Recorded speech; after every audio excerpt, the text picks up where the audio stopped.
Good evening बच्चों, कैसे हो आप लोग? बढ़िया। जैसा कि आपको पता है कि अभी हम थर्मोडायनेमिक्स की पढ़ाई कर रहे हैं और ये थर्मोडायनेमिक्स का लेक्चर नंबर 3 है। और आज के लेक्चर में हमें पढ़ना है इंटरनल एनर्जी के बारे में। आज का हमारा टॉपिक क्या है? Internal energy.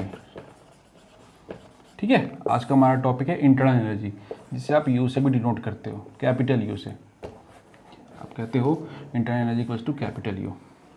अब देखिए, जैसा कि इसका नाम है इंटरनल एनर्जी, यहाँ पे ये नाम से ये तो क्लियर हो रहा है कि कुछ हम ऐसी एनर्जी के बारे में बात करने वाले हैं जो कि इंटरनल है। ठीक है, जो कि इंटरनल एनर्जी है, हम उसकी बात करेंगे। देखिए, बहुत चीज़ें तो नाम से भी आप गेस कर सकते हो, कुछ फॉर्मूले या फिर जो टर्म है नाम देखकर भी आप बता सकते हो। इंटरनल एनर्जी, ये तो कॉन्सेप्ट दिमाग में चला जाता है कि हाँ कुछ इंटरनल एनर्जी की बातें होने वाली है। ठीक है, चलिए हम इसमें आगे बढ़ते हैं। अब देखिए, इंटरनल एनर्जी पढ़ने से पहले मैं आपको बता दूं कि अगर मान लीजिए किसी भी बॉडी की या सब्सटेंस की टोटल एनर्जी की हम बात करते हैं, टोटल एनर्जी की बात करते हैं, तो हम क्या कहते हैं? किसी भी बॉडी की टोटल एनर्जी इक्वल्स टू आप क्या लिखते हो? आप लिखते हो उस बॉडी की काइनेटिक एनर्जी प्लस उस बॉडी की पोटेंशियल एनर्जी। यही लिखते हो ना? जब हम टोटल एनर्जी की बात करते हैं, माने हमने ई की बात करी, टोटल एनर्जी हमने कहा ई है, कैपिटल ई, और इसकी हमने कहा कि किसी भी बॉडी की सब्सटेंस की अगर टोटल एनर्जी जो है उसके पोटेंशियल एनर्जी का सम और उसके काइनेटिक एनर्जी के सम के बराबर होता है। आपने कहा चलो ठीक है, ये तो सही है। तो अब यहाँ पे इंटरनल एनर्जी का कॉन्सेप्ट कहाँ से इंट्रोड्यूस होगा? तो इंटरनल एनर्जी का जो कॉन्सेप्ट है वो कॉन्सेप्ट जो है वो मॉलिक्यूलर लेवल पे है। ठीक है, वो मॉलिक्यूलर लेवल पे है। जो इंटरनल एनर्जी है, हम उसके मॉलिक्यूल्स के बारे में जो पढ़ेंगे, एनर्जी के बारे में, उसकी बात कर रहे हैं यहाँ पे। तो यानी कि यहाँ पे एक टर्म और हो सकता है ऐसा कि ये इंटरनल एनर्जी, आई इंटरनल एनर्जी। बात आप समझ रहे हैं? ध्यान से सुनिए, बस थोड़ा सा समझते जाइए। मैंने कहा कि टोटल एनर्जी की बात करें तो टोटल एनर्जी में काइनेटिक एनर्जी, और आपको पता है काइनेटिक एनर्जी क्यों होता है बॉडी में? Due to the motion of the body, due to the velocity of the body. ठीक है, पोटेंशियल एनर्जी क्यों बॉडी में? उसके पोजीशन के कारण। अगर मैकेनिकल के टर्म में ग्रेविटेशनल पोटेंशियल एनर्जी की बात करेंगे तो उसके पोजीशन के कारण, मतलब ये कोई ऑब्जेक्ट जो है ग्राउंड से इस हाइट पे है, तो यानी कि इसमें कोई पोटेंशियल एनर्जी, इस वाले मास में कुछ पोटेंशियल एनर्जी स्टोर है। बात समझ रहे हो? कुछ पोटेंशियल एनर्जी स्टोर है, तो ये पोटेंशियल एनर्जी की बात हो रही है। और इसमें अगर वेलोसिटी होता तो इसकी हम काइनेटिक एनर्जी की बात करते हैं। अब बात आती इंटरनल एनर्जी की। अब इंटरनल एनर्जी जो है वो हम उसके मॉलिक्यूलर लेवल पे बात कर रहे हैं। ये कोई कंटेनर है, इसके अंदर मान लो गैस है, तो गैस के जो मॉलिक्यूल्स हैं ना, जो गैस के मॉलिक्यूल्स हैं, हम उसकी बात कर रहे हैं, उसकी एनर्जी की बात करने वाले हैं यहाँ पे। तो उसकी एनर्जी की बात करने के लिए आप क्या करोगे, कैसे हम समझेंगे? अब अगर बुक को देखो तो उसमें इंटरनल एनर्जी के लिए कहा जाता है कि internal energy is the sum of the kinetic energy and the potential energy of the molecule. ध्यान से, इंटरनल एनर्जी जो है, it is the sum of kinetic energy and the potential energy of the molecule यहाँ पर term आप याद रखिए, molecule level पे हम बात कर रहे हैं। हम ओवरऑल सब्सटेंस की बात नहीं कर रहे हैं, जिसके अंदर पूरा कंटेनर के अंदर गैस, हम उसकी बात नहीं कर रहे हैं, हम मॉलिक्यूल्स की बात कर रहे हैं। ठीक है, तो चलिए यहाँ पे अगर मान लो कि हम बोले कि मॉलिक्यूलर लेवल पे देखते हैं कि क्या है, तो किसी भी एक हमने मॉलिक्यूल को उठाया, हमने कहा चलो एक मॉलिक्यूल ले लिया हमने, तो समझ लिया कि ये मॉलिक्यूल है। ठीक है ना, हमने कहा ये मॉलिक्यूल है। अब अगर ये एक मॉलिक्यूल है तो इसका मोशन इधर हो सकता है एक्स डायरेक्शन में vx वेलोसिटी के साथ, y डायरेक्शन में हो सकता है vy वेलोसिटी के साथ, z डायरेक्शन में हो सकता है। ठीक है, y डायरेक्शन, ये इस डायरेक्शन में अगर मोशन कर रहा है तो x डायरेक्शन, और इस डायरेक्शन में अगर मोशन हो रहा है तो z डायरेक्शन। आप समझ रहे हैं ना? ये मॉलिक्यूल है, मॉलिक्यूलर लेवल पे हम बात करें, दिस इज द मॉलिक्यूल। हमने कोई एक मॉलिक्यूल लिया, समझने के लिए हमने कहा कि this is the molecule. Molecular में रैंडम मोशन कुछ भी हो सकता है, एक्स डायरेक्शन में हो सकता है, वाई डायरेक्शन में हो सकता है, जेड डायरेक्शन में हो सकता है, ये हो सकता है ना। तो जब ये मोशन हो रहा है किसी भी बॉडी का, तो यानी कि ये अगर वेलोसिटी है, यहाँ पे बॉडी की मोशन है, तो यहाँ पे कुछ काइनेटिक एनर्जी है। काइनेटिक एनर्जी यानी कि हम बात करने वाले हैं kinetic energy of the molecule. अब ये काइनेटिक एनर्जी कितने तरीके का हो सकता है? बात यह है कि अब ये काइनेटिक एनर्जी कितने तरीके का हो सकता है। ये हो सकता है कि मॉलिक्यूल जो है स्ट्रेट लाइन में इनका मोशन हो, ऐसा हो सकता है, तो ट्रांसलेटरी मोशन हो गया। तो यहाँ पे आप कह सकते हो, यहाँ पे हम लिखते हैं KT, ठीक है। एक ये हो सकता है काइनेटिक एनर्जी, ठीक है। एक ये हो सकता है कि बॉडी जो है वो रोटेट करे इन द सेंस, मतलब जो हमारा मॉलिक्यूल है वो स्पिन करे, ठीक है। वो अगर स्पिन करता है तो वहाँ पे हमारा रोटेशन के कारण काइनेटिक एनर्जी आ गया K।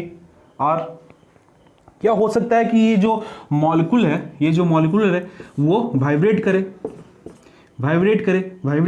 तो हमारा काइनेटिक एनर्जी कैसा हो सकता है, वाइब्रेशनल काइनेटिक एनर्जी हो सकता है, ठीक है। ये हमारा ट्रांसलेशनल हो गया, रोटेशन के कारण हो गया, और ये वाइब्रेशन के कारण हो गया, ठीक है।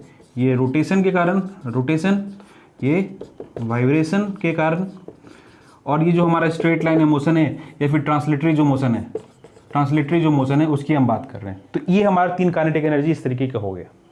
हमने कहा कि रोटेशन, वाइब्रेशन और जो ट्रांसलेशनल मोशन है उसके कारण से, ये तो काइनेटिक एनर्जी की बात कर दी।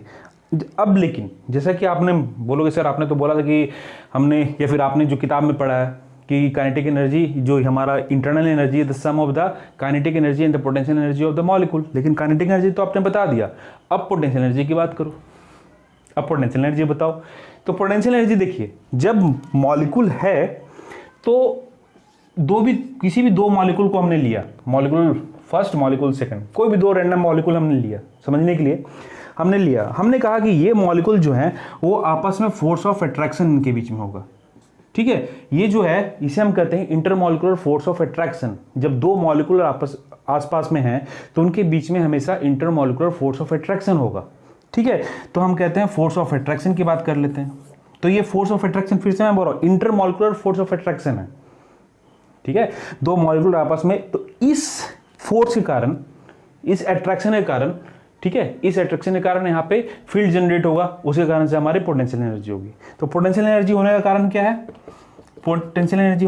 है, फोर्स ऑफ अट्रैक्शन। अब देखिए फोर्स ऑफ अट्रैक्शन को हम समझते हैं। अब अगर मान लीजिए कि हमने आइडियल केस ले लिया, हमने कहा कि गैस जो है हमारा वो आइडियल है, तो आइडियल केस में हमेशा फोर्स ऑफ अट्रैक्शन जो है, इंटरमॉलिक्यूलर फोर्स ऑफ अट्रैक्शन जो है वो नेग्लिजिबल होता है, वो होता ही नहीं है, ठीक है। तो जब होता ही नहीं है तो उस केस में आप कह सकते हो कि ये क्या है, इसकी पोटेंशियल एनर्जी 0 हो गई। बात समझ रहे हो ना आप।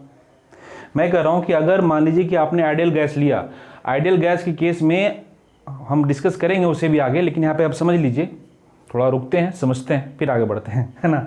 तो अगर मान लीजिए आइडियल गैस का एग्जांपल हमने लिया, और मोस्टली हम क्या करेंगे कि अगर हमें कोई डेरिवेशन करना है, कुछ फार्मूले कैलकुलेट करने हैं, तो हम क्या करते हैं उसमें आइडियल कंडीशन ले लेते हैं, है ना। तो इससे हमें आसान होता है सॉल्व करना। तो हम यहाँ पे क्या हो गया कि जब आप आइडियल गैस ले रहे हो तो वहाँ पे फोर्स ऑफ अट्रैक्शन 0, तो वहाँ पे जब फोर्स ऑफ अट्रैक्शन ही नहीं है तो वहाँ पे कोई फील्ड ही नहीं है, तो वहाँ पे कोई पोटेंशियल एनर्जी ही नहीं होगा। बात आप समझ रहे हो, ठीक है, आप समझ गए बात।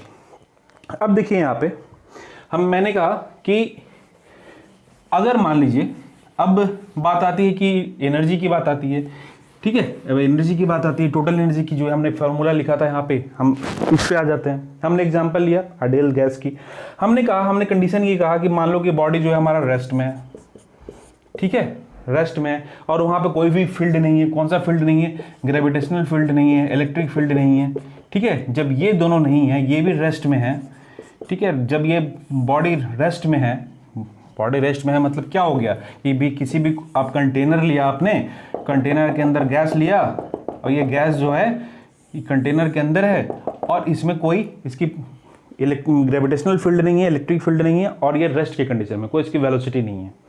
तो अगर नहीं है तो इसका मतलब ये टर्म 0 हो गया, ये टर्म 0 हो गया। तो इसका मतलब ये हो गया जो हमारी टोटल एनर्जी है वो उसकी इंटरनल एनर्जी के बराबर।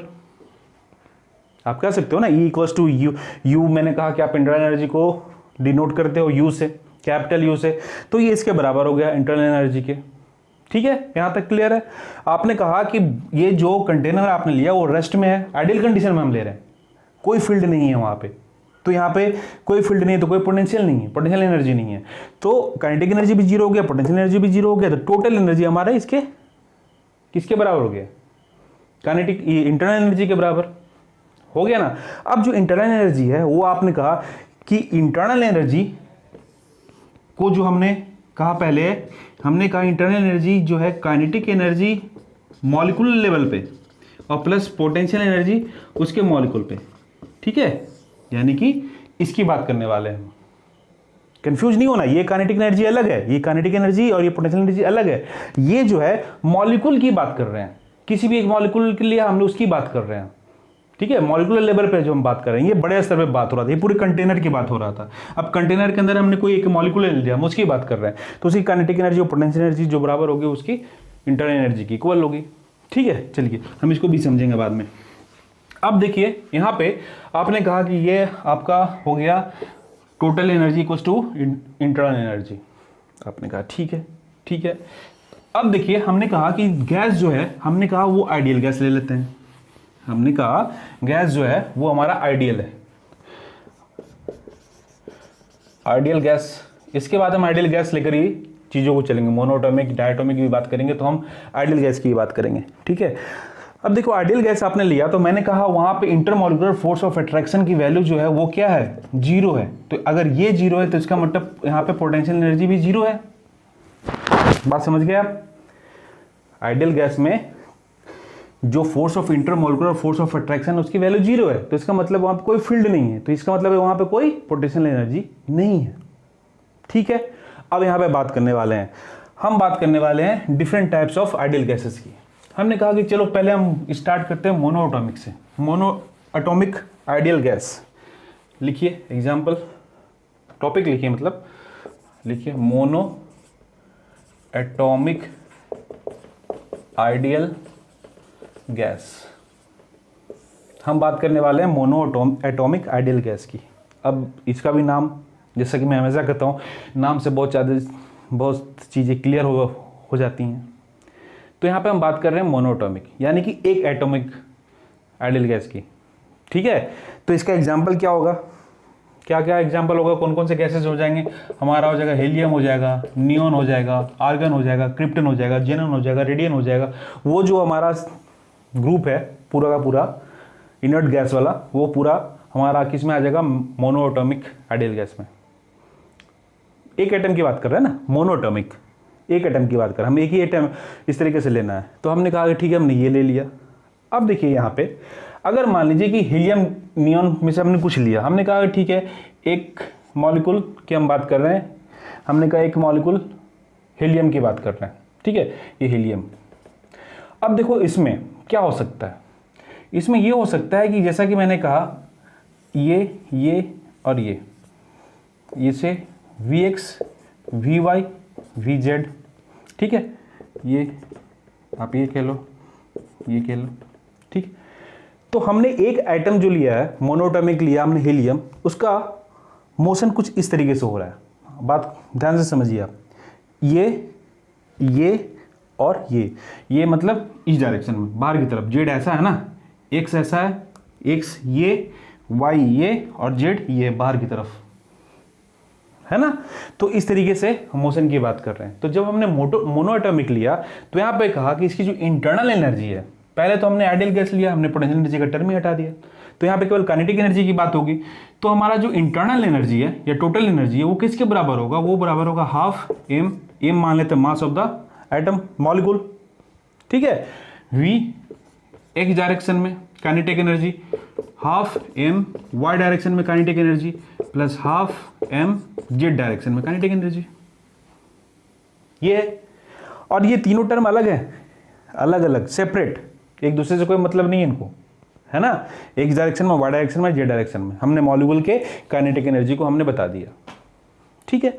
अब देखिए यहाँ पे आप कहोगे सर यहाँ मॉलिक्यूल है, मोनोएटॉमिक है, तो इसमें रोटेशन भी तो हो सकता है। हाँ, रोटेशन हो सकता है, रोटेशन होगा, ठीक है। हो सकता है कि ये स्पिन करे, रोटेट ना करे, ये स्पिन करे, ठीक है। ये हमने कहा, ये हमने मॉलिक्यूल लिया, ये मॉलिक्यूल ये स्पिन करे, ठीक है। जब ये स्पिन करेगा तो वहाँ पे क्या हो जाएगी हमारी, वहाँ पे हमारा रोटेशन का कॉन्सेप्ट आ जाएगा। रोटेशनल काइनेटिक एनर्जी का। और रोटेशनल काइनेटिक एनर्जी के लिए आप जानते हो क्या लिखते हैं हम, रोटेशनल काइनेटिक एनर्जी के लिए फॉर्मूला क्या, आई ओमेगा स्क्वायर। आई कहाँ क्या है हमारा, मोमेंट ऑफ इनर्शिया। आई के लिए आप क्या कहते हो, I equals to m r square. R हमारा क्या है, रेडियस। एक तो मॉलिक्यूल की बात हो रही है, ऊपर से उसमें आप रेडियस की बात कर रहे हो, यानी कि छोटे से यहाँ ये छोटे से रेडियस अगर यहाँ से स्पिन हो रहा है तो ये रेडियस की बात कर रहे हैं, तो इसको हम नेग्लेक्ट कर देते हैं। हम कहते हैं कि ये आर की वैल्यू बहुत कम है इसलिए हम इसको नेग्लेक्ट कर रहे हैं। जो स्पिन का केस है उसे हम नेग्लेक्ट कर रहे हैं। हमने कहा ठीक है। तो यहाँ पे देखिए इसका जो मोशन है वो 3 डायरेक्शन में एक्स वाई और जेड में हो रहा है। ठीक है, अब यहाँ पे एक नया कॉन्सेप्ट आता है, हमारा आता है degree of freedom. Degree of freedom का कॉन्सेप्ट आता है। अब डिग्री ऑफ फ्रीडम क्या है, डिग्री ऑफ फ्रीडम जो है number of way of the molecule that it can move, rotate, vibrate। ठीक है, ये हो गया हमारा डिग्री ऑफ फ्रीडम। इसका मतलब क्या हुआ, क्या समझे आप, नंबर ऑफ वे, कितने तरीके से इसका मोशन पॉसिबल है। डिग्री ऑफ फ्रीडम को आप समझिए कि कितने तरीके से बॉडी या फिर मॉलिक्यूल का मोशन पॉसिबल है। मोशन इसका पॉसिबल कैसे, एक्स डायरेक्शन में है, वाई डायरेक्शन में, जेड डायरेक्शन में, और तो चीज़ों को हम नेग्लेक्ट कर रहे हैं। ठीक है, तो यानी कि 1, 2 और 3 इसका डिग्री ऑफ फ्रीडम क्या हो गया, degree of freedom of the monatomic gas equals to 3, और इसको हम जनरली स्मॉल f से डिनोट करते हैं। तो मोनोटॉमिक गैस का डिग्री ऑफ फ्रीडम जो है उसकी वैल्यू कितनी है, 3। ठीक है, समझ गए। अब आते हैं नेक्स्ट, अब लिखिए डायटोमिक। हमने स्पिन का केस क्यों नेग्लेक्ट किया, हमने इसलिए किया क्योंकि जो रोटेशन का केस था हमारा मोनो एटॉमिक में, वो जो kinetic energy in the rotation है वो क्या है, उसका फॉर्मूला अपने रोटेशन में पढ़ रखा है, अपने मैकेनिक्स में क्या पढ़ रखा है, kinetic energy due to the rotation equals to I omega square. जहाँ आई हमारा क्या था, जहाँ आई हमारा क्या है, आई हमारा क्या है, मोमेंट ऑफ इनर्शिया, और आई के लिए जो फॉर्मूला है वो क्या है, एम आर स्क्वायर।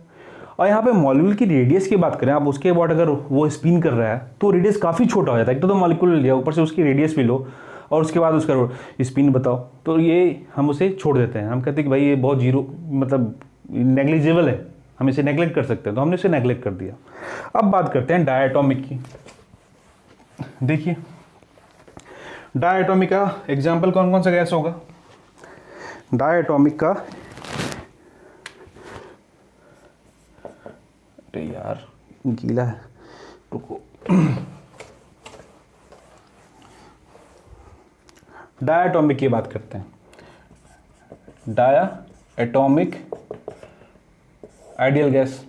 ठीक है, डायटोमिक गैस की बात कर रहे हैं, आइडियल गैस एक्चुअली है, फिर से लिख दो। जिस तरह से मोनोएटॉमिक आइडियल गैस लिखा था उस तरह से हम यहाँ पर डाया एटॉमिक आइडियल गैस की बात कर रहे हैं। ठीक है, अब डायटोमिक कौन सा हो गया, जिसमें 2 आइटम है, कौन कौन से हो गए, कोई भी हो सकता है हमारा, हाइड्रोजन हो सकता है, नाइट्रोजन हो सकता है, ऑक्सीजन हो सकता है, इस तरीके से कोई भी एग्जाम्पल आप ले सकते हो। आपने कहा ठीक है, तो चलिए हम यहाँ पे नाइट्रोजन का एग्जाम्पल लेते हैं। अब देखिए नाइट्रोजन की जब आप बात करें डायटोमिक में, तो आपने कहा ये नाइट्रोजन 3 ये, ठीक है, इस तरह से केमिस्ट्री में तो आपने पढ़ रखा होगा, इस तरीके से इसका बॉन्ड बनेगा, है ना। आपने कहा ठीक है, तो ये हो गया हमारा डायटोमिक आइडियल गैस। अब यहाँ देखिए इसमें भी पॉसिबिलिटी तो ये है ना, देखो मैं यहाँ पे एक सेपरेट यहाँ पे बना रहा हूँ, इसमें भी पॉसिबिलिटी ये तो है, सॉरी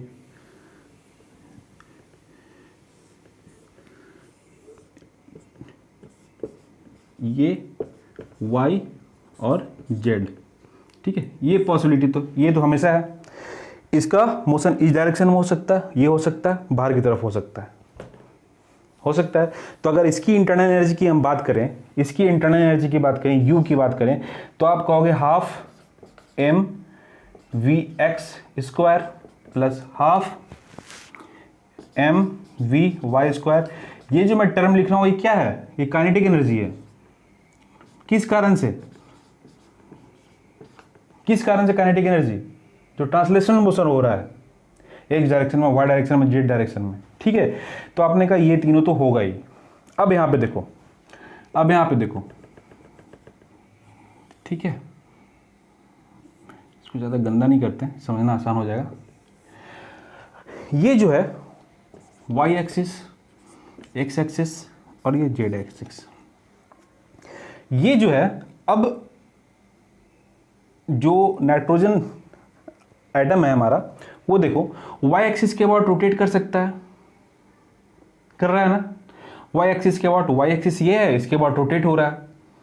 आपने कहा ठीक है, ये जेड एक्सिस है, ठीक है, ये बाहर की तरफ जेड एक्सिस है, इसके अबाउट रोटेट हो रहा है।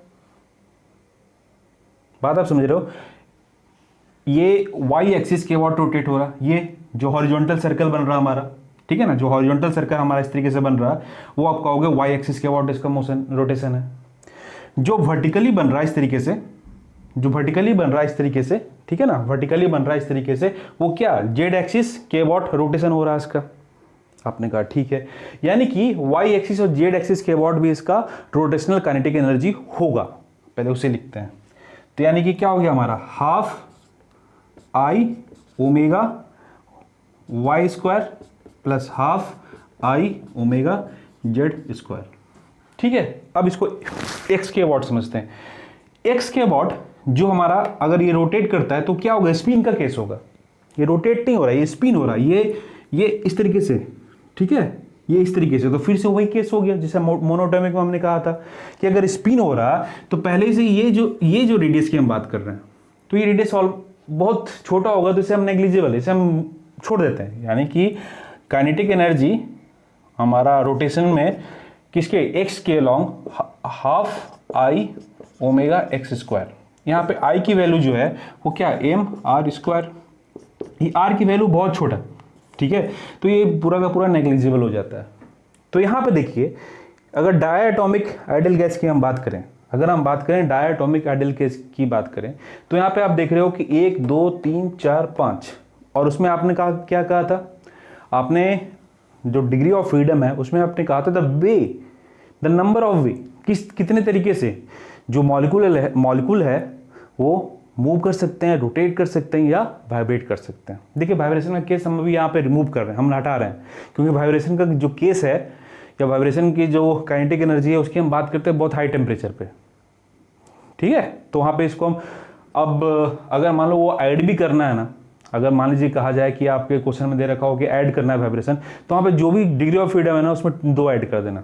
जैसे यहाँ पे आपका आया डिग्री ऑफ फ्रीडम कितना आया, अगर इसकी हम बात करें तो degree of freedom equals to कितना, 1 2 3 4 5, यानी कि मोनोएटॉमिक डायटोमिक आइडियल गैस में जो डिग्री ऑफ फ्रीडम है उसकी वैल्यू कितनी है, 5 है, ठीक है। आपको हमेशा याद रखना है 5 है, मोनोएटॉमिक में 3 है, ठीक है। कहीं अगर गलती से ये पूछ दिया जाए वाइब्रेशन काइनेटिक एनर्जी भी ऐड करना है तो 5 + 2 कर देंगे, तो ये 7 हो जाएगा, ठीक है। चलिए अब बात करते हैं पॉलीएटॉमिक आइडियल गैस की। पॉली एटॉमिक आइडियल गैस की हम बात करते हैं, उसका देखते हैं।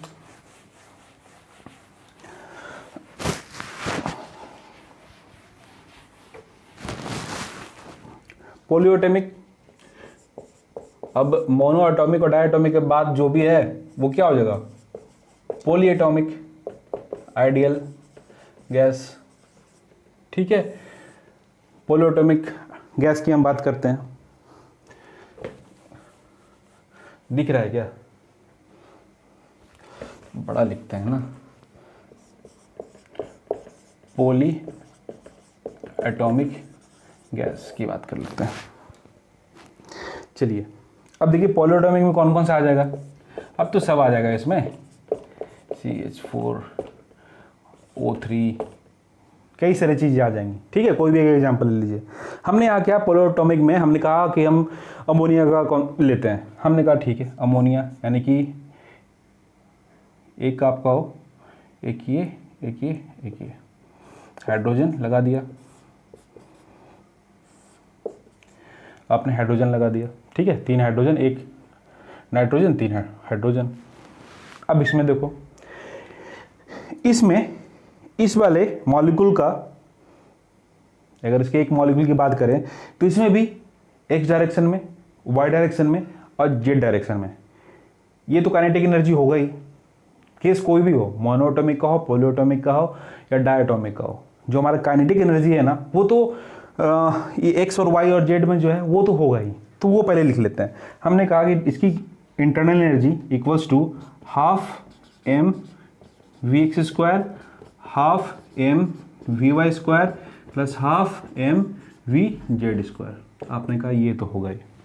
अब देखो यहाँ पे अगर हम बात करें y, x और z की, ठीक है, तो इसके अबाउट, y के अबाउट अगर इसको, इसे पकड़ के हम ऐसे से घुमा रहे हैं, समझ रहे, इसे पकड़ लिया हमने, इसके अबाउट रोटेट करवा रहे हैं, तो y एक्सिस के अबाउट इसका रोटेशनल काइनेटिक एनर्जी होगा, तो half I omega square y direction में, ठीक है। अब देखो, अब क्या, ये मतलब z के अबाउट, ठीक है, अगर मान ली इसे पकड़ के आप इस तरीके से रोटेट करवा रहे हो, इसे पकड़ के आप इस तरीके से रोटेट करवा रहे हो, तो ये जो z है, z एक्सिस के अबाउट भी ये रोटेट हो रहा है, तो इसका रोटेशनल एनर्जी z डायरेक्शन में भी है, तो हमारा हो गया half I omega Z square. अब बात आती है x की, जबकि हमने डायटॉमिक की बात करी थी तो हमने कहा था कि अब वो कोई भी एक्सिस हो सकता है ना, आप ऐसा मत समझो कि एक्स एक्सिस होगा, वाई एक्सिस होगा, जिसके अबाउट आप डायग्राम मतलब ये ड्रॉ कर लोगे उसकी उस तरीके से वो दिखने लगेगा। अब यहाँ पे अगर एक्स एक्सिस के अबाउट देखो, इस एज को पकड़ो और इसको रोटेट करवाने लगो इस तरीके से, इस एज को पकड़े और हमने रोटेट करवा दिया, यहाँ पे रोटेट हो रहा, तो यहाँ पर भी क्या हो गया हमारा, एक्स डायरेक्शन में भी रोटेशनल काइनेटिक एनर्जी है। जब ये है तो इसका मतलब है इस केस में इसका डिग्री ऑफ फ्रीडम जो है वो, उसकी वैल्यू कितनी है, 6 है, ठीक है। Degree of freedom mono atomic के लिए कितना था, 3, डाया एटॉमिक के लिए कितना हो गया, 5, और पॉली एटॉमिक के लिए ये वैल्यू कितनी हो गया, 6, ठीक है। ये आपको याद रखना है। अगर इसमें कहा है कि आपको, मैं फिर से कर रहा हूं, अगर इसमें आपसे कहा जाता है कि वाइब्रेशन को भी ऐड करेंगे, 2 ऐड कर देंगे, 5 + 2 6 + 2 तो हो जाएगा हमारा, ठीक है।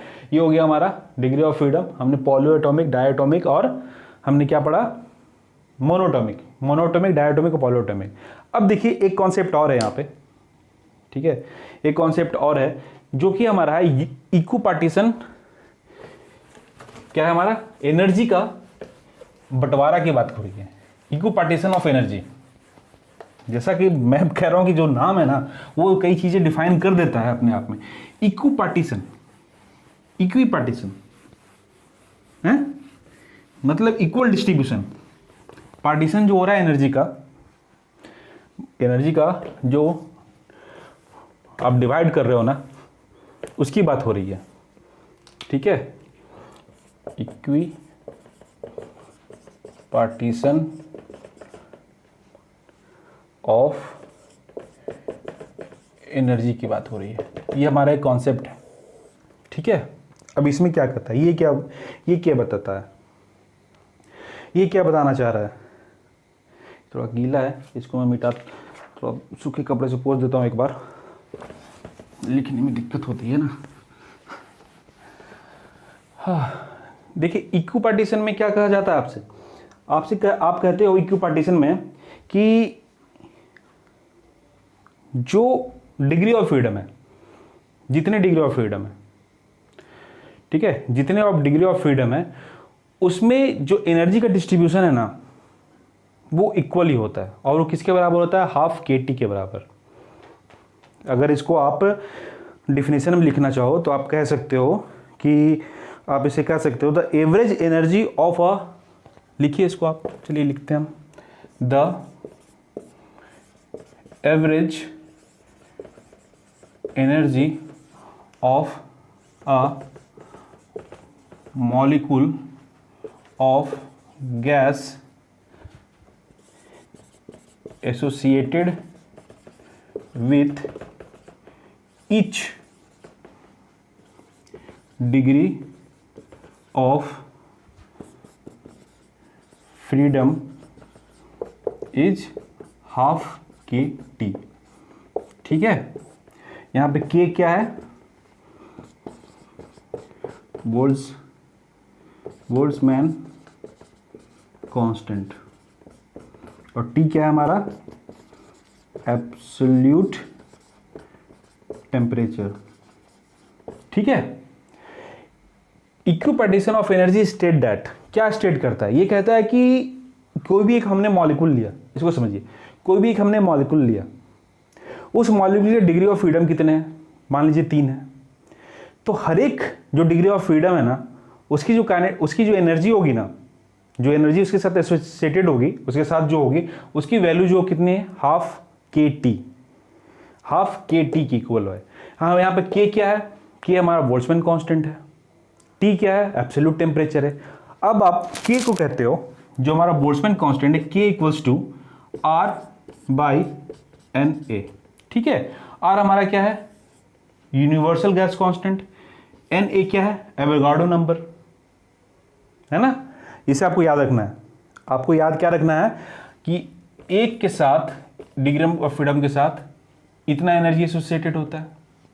यहाँ पे के जो है हमारा क्या है, बोल्ट्जमैन कांस्टेंट है, और इसे हम कहते हैं R by N A, simple N भी लिख सकते हो आप, एन ए। तो आर हमारा क्या है, यूनिवर्सल गैस कांस्टेंट, जिसकी वैल्यू, आर की वैल्यू 8.134, ठीक है, जूल पर मोल केल्विन। ठीक है, ऐसा। तो ये चीज़ें आपको याद रखनी है कि एक डिग्री ऑफ फ्रीडम जो है, उसके साथ जो एनर्जी एसोसिएटेड होगा ना, उसकी वैल्यू हाफ के टी के बराबर है। ठीक है, अब फिर से हम आते हैं मोनोएटॉमिक को, फिर से हम आते हैं, देखते हैं कि भैया क्या हो रहा है। इसने तो कह दिया कि हाफ के टी के बराबर है। अब इक्विपार्टीशन के हिसाब से इसको हम किस तरीके से लिख सकते हैं, है ना, इसे हम किस तरीके से लिख सकते हैं।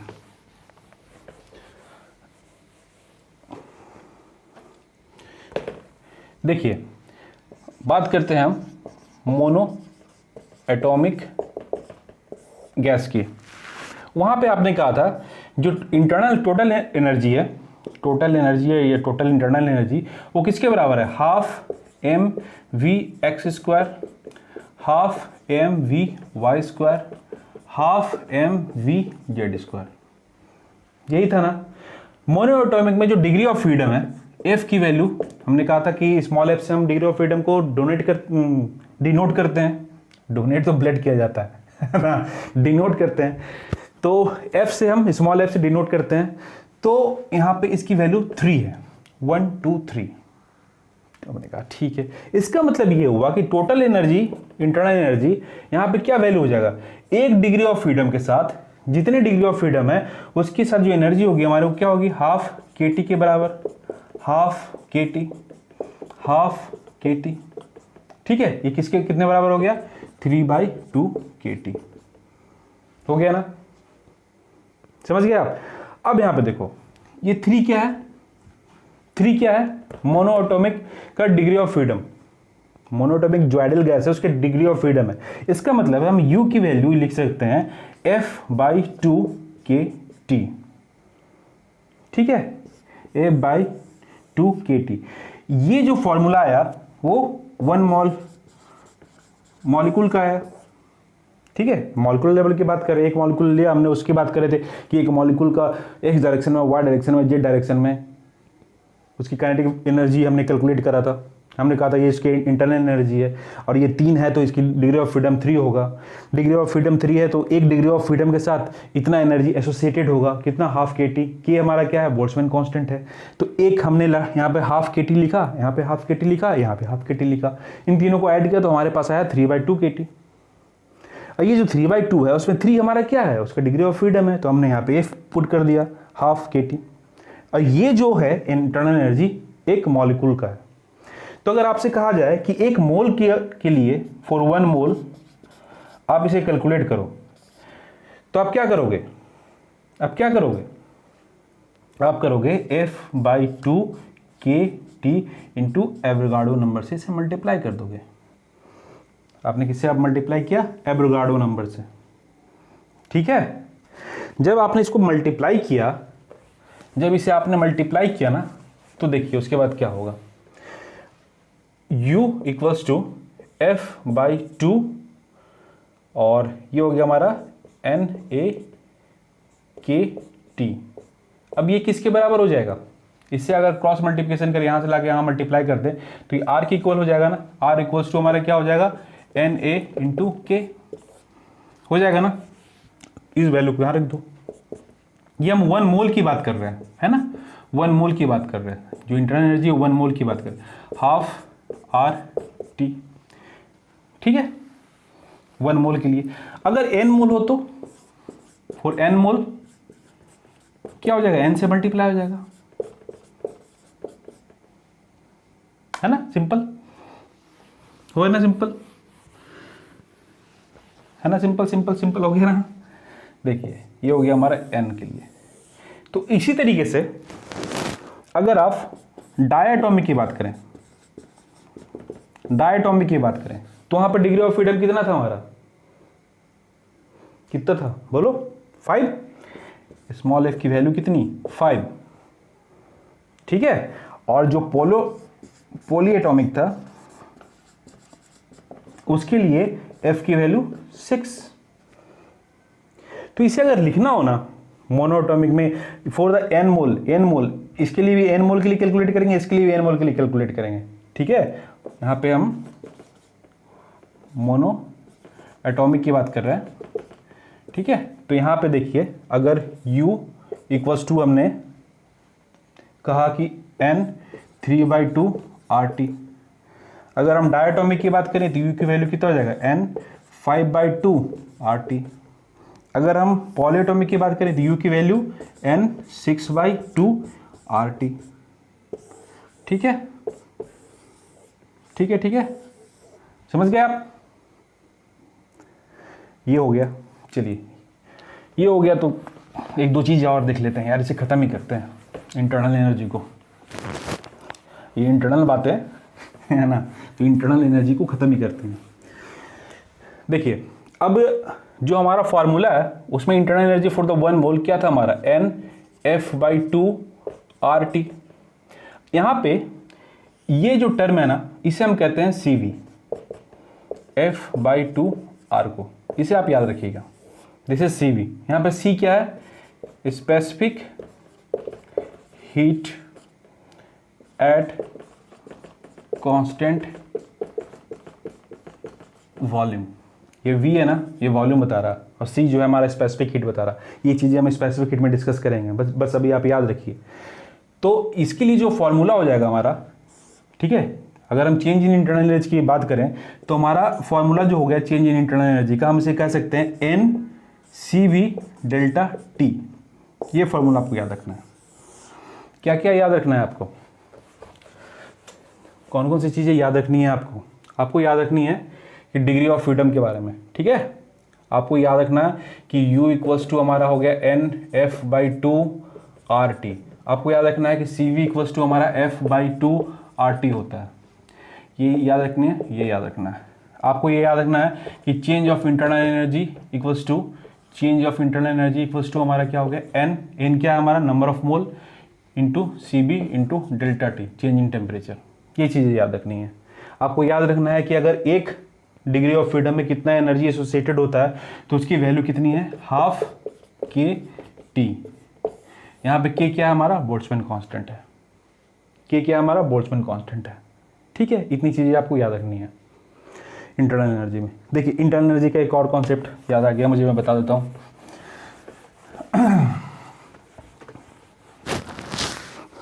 इंटरनल एनर्जी आज खत्म ही हो जाएगा, मुझे नहीं लगता इसके बाद कुछ कॉन्सेप्ट इसका बचने वाला है। देखो इंटरनल एनर्जी जो है ना हमारा, हमने कहा ये P ये V, कुछ भी कहते हैं। हमने कहा ये प्रेशर है, ये वॉल्यूम है, ठीक है, और दो स्टेट है, एक ये। हम बात करें इंटरनल एनर्जी की, हम बात करें U लिखो या फिर आई ई लिखो, ठीक है, इंटरनल एनर्जी की बात कर रहे हैं। ये फर्स्ट स्टेट है, ये सेकंड स्टेट है। स्टेट क्या हो गया, ये इनिशियल पॉइंट आप कह रहे हो, ये फाइनल पॉइंट कह रहे हो, ठीक है। इनिशियल पॉइंट से फाइनल पॉइंट जाने के कई सारे रास्ते हो सकते हैं, ऐसा हो सकता है, ऐसा हो सकता है, ऐसा हो सकता है, ऐसा हो सकता है, कुछ भी हो सकता है ना। तो ये कहता है कि जो इंटरनल एनर्जी जो है हमारा वो स्टेट फंक्शन है। Internal energy is a state function. अब इसका मतलब क्या हुआ स्टेट फंक्शन का? स्टेट फंक्शन का मतलब ये हो गया कि ये पाथ पे डिपेंड नहीं करता है। इंटरनल एनर्जी पाथ पे डिपेंड नहीं करता है। ये क्या करता है, ये बस स्टेट पे डिपेंड करता है कि इनिशियल स्टेट क्या थी और फाइनल क्या थी। तो इनिशियल हमारा ये है, फाइनल ये है। तो इसको कोई मतलब नहीं है कि आप इस रास्ते से जा रहे हो, आप ऐसा जा रहे हो, आप ऐसा जा रहे हो, आप ऐसा जा रहे हो, सीधा जा रहे हो, वैल्यू तो नहीं आने वाली है। ये स्टेट पे ये जो है हमारा पाथ पे डिपेंड नहीं करता, it is not depends upon the path, ठीक है। ये स्टेट पे डिपेंड करता है, it is a state function. जबकि हम अगर बात करें हीट की, जैसे कि मैंने कहा कि हीट को आप कैपिटल ई से डिनोट करते हो, या फिर वर्क डन की बात करते हैं, वर्क की बात करते हैं, तो दीज आर पाथ फंक्शन। ये स्टेट फंक्शन नहीं है, ये स्टेट पे डिपेंड नहीं कर रहा है। अगर मान लो कि आप यहाँ से स्टार्ट करते हो, इस रास्ते से जाते हो यहाँ तक, तो ज़्यादा वर्क करना पड़ेगा ना, ज़्यादा यहाँ से किसी चीज़ को यहाँ तक आप हीट दे रहे हो इस तरीके से, तो ज़्यादा हीट देना पड़ेगा आपको। तो दीज आर जो हीट और वर्क है हमारा, वो क्या है हमारा, वो क्या है, वो पाथ फंक्शन है। जबकि इंटरनल एनर्जी है वो स्टेट फंक्शन है। उसको केवल इनिशियल और फाइनल से मतलब है, उसको ना मतलब है भाई, उसको नहीं मतलब है कि आप किस रास्ते से वहाँ तक जा रहे हो, उसको ऐसे जा रहे हो आप यहाँ से पूरा घूम घाम के ऐसे ऐसे करके यहाँ तक पहुँचे तो यहाँ पे ना, तो इसको इस पॉइंट से और इस पॉइंट से मतलब है, ठीक है। आप कोई भी पाथ को फॉलो कर रहे हो, इससे मतलब नहीं है। तो फिर से मैं बता दूं, internal energy is a state function, it does not depend upon the path. और जो हमारा वर्क डन है और जो हमारी हीट है, these are the path function, मतलब ये डिपेंड करेगा पाथ पे, तो इसके वैल्यू चेंज हो जाएंगे अकॉर्डिंग टू द पाथ, है ना। तो ये पूरा का पूरा सीन था इंटरनल एनर्जी के बारे में। मैंने कोशिश किया कि आपको पूरा इंटरनल एनर्जी समझ में आ जाए। इसके पहले मैंने कोशिश किया था इसके पहले वाले लेक्चर में हीट को अच्छे तरीके से समझाने का। अब हम नेक्स्ट लेक्चर में समझेंगे वर्क। अब आप कहोगे सर 2-3 क्लास से केवल मतलब कहानियाँ हो रही हैं है ना। तो अगले लेक्चर में हम कुछ न्यूमेरिकल भी लेकर आएंगे जिसमें हम वर्क के बारे में पढ़ने वाले हैं। तो जब आप हीट पढ़ लोगे, वर्क पढ़ लोगे, इंटरनल एनर्जी तो आपने पढ़ ही लिया, आपने हीट भी पढ़ लिया, जब आप वर्क पढ़ लोगे ना, तो उसके बाद हम फर्स्ट लॉ ऑफ थर्मोडायनेमिक्स में आएंगे। और जो फर्स्ट लॉ ऑफ थर्मोडायनेमिक्स का जो फॉर्मूला है वो यही है, हीट, इंटरनल एनर्जी और वर्क से रिलेटेड। तो इसीलिए पहले इसको कवर करना जरूरी होता है। पहले हम इनके बेसिक को समझ लेते हैं कि क्या है आखिर हीट, क्या है वर्क, क्या है इंटरनल एनर्जी, क्या है। तो हमने 2 चीज़ें समझ ली, बस एक वर्क को समझ लेते हैं अगले लेक्चर में, उसके बाद हम फर्स्ट लॉ ऑफ थर्मोडायनेमिक्स में आते हैं। ठीक है, चलिए आज के लिए इतना ही। अब नेक्स्ट लेक्चर में मिलते हैं वर्क के साथ। Okay, good night.